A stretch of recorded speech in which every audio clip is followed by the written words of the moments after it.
नमस्कार मंडळी. स्टार प्रवाहावरील लग्नानंतर होईलच की प्रेम या मालिकेच्या पुढील येणाऱ्या भागामध्ये आपण बघणार आहोत. सर्वजण हे देवापुढे आरती करत असतात आणि तेथे वसू आत्या येते व नंदिनीला बोलते, तू जो प्रश्न मला विचारला होतास ना नंदिनी, तो प्रश्न तुला करावासा वाटतोय.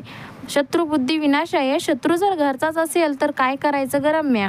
तेव्हा रम्या ही बोलते, आई अगं 24 तासांची मुदत द्यायची. आणि वसुंधरा हसू लागते. सर्वजण हे वसू आत्याकडे आवक होऊन पाहू लागतात. तेव्हा काव्य ही वसू आत्याजवळ जाते. वसुंधरा काव्याला म्हणते, कितीही देवाजवळ लोटांगण घे, कारण तुझी बहीण खोटी ठरली आहे आणि आज तिच्यामुळे घरातलं वातावरण बिघडलंय.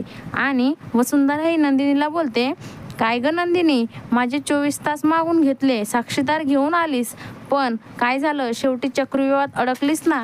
तेव्हा रम्या ही म्हणते, काव्या काय करणार आई, शेवटी आयुष्य चक्रव्यूहच आहे ना, आणि आपण सगळेच अभिमन्यू. तेव्हा जीवा बोलतो, एकदम बरोबर बोललीस रम्या, आपण सगळेच अभिमन्यू आहोत, म्हणजेच तुम्हीही अडकणार, आणि असे अडकणार की सुटता सुटणार नाही.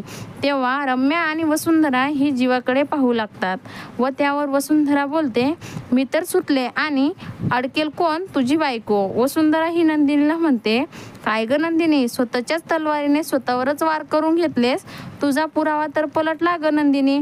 तेव्हा काव्य ही बोलते, आता येणारी वेळच ठरवेल कोण कोणावर पलटला. तर प्रेक्षकांना पुढील येणाऱ्या भागामध्ये काव्या, पार्थ, नंदिनी, जीवा वसुंधराच्या विरोधामध्ये लीड शोधू शकेल का, हे पाहणं अतिशय रंजक ठरणार आहे.